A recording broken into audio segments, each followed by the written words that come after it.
David Gregory came up, as did so many folks in the Washington bureau, under Tim Russert as bureau chief, became White House correspondent, went on to, as I said, sit in that chair, fill in for Tim Russert. David, talk about how cross-culturally and in terms of political parties especially, these deep roots in the Republican Party, these deep roots in the Democratic Party, a Rolodex as thick and long-lasting as any in Washington, and really nothing got past him.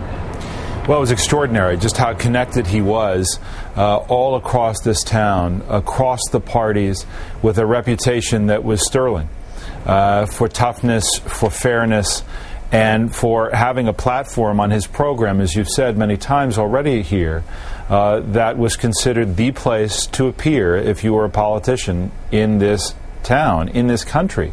And for anyone who was seeking the presidency, that was a required hour of television, a grilling that you had to go through whether you wanted to or not, to kind of prove your mettle against Tim Russert.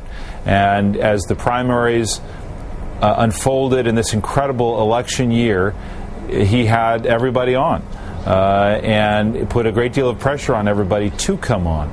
And I'm just, so many of us are, all of us, in shock here as we're both talking about Tim and reflecting on Tim.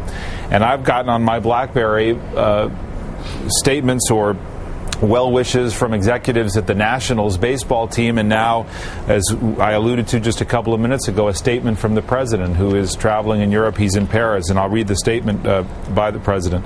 Laura and I are deeply saddened by the sudden passing of Tim Russert.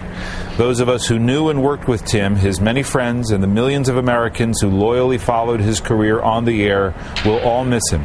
As the longest-running serving host of the longest-running program in the history of television, he was an institution in both news and politics for more than 2 decades. Tim was a tough and hard-working newsman. He was always well-informed and thorough in his interviews, and he was as gregarious off the set as he was prepared on it. Most important, Tim was a proud son and father, and Laura and I offer our deepest sympathies to his wife Maureen, his son Luke, and the entire Russert family. We will all keep them in our prayers.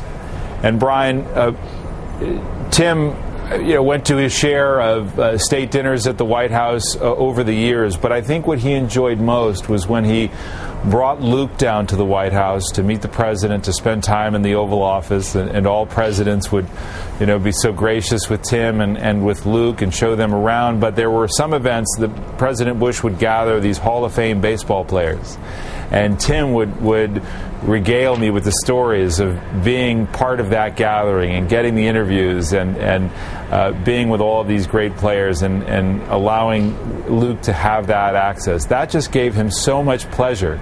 And I would swap stories with him about wanting to do these kinds of things for my boy, for my oldest boy, and take him to ball games out of town and all of this. And I would kind of get Tim's permission. What do I tell my wife, who may be against this? And he would say, oh, I've been doing this with Luke since he was 6 years old.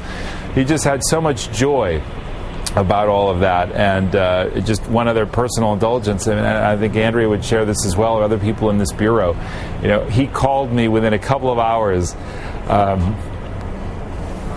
of my first son being born, and just spent time on the phone for 20 minutes reliving the birth of his own son, and took time to make all the kids pillows with their name and the date of their birth on it. That was Tim's signature. Tim has a lot of signatures in this in his public life, in his national life, but not everybody may know that that's his favorite gift of choice if you have a child. So a lot of memories today, Brian.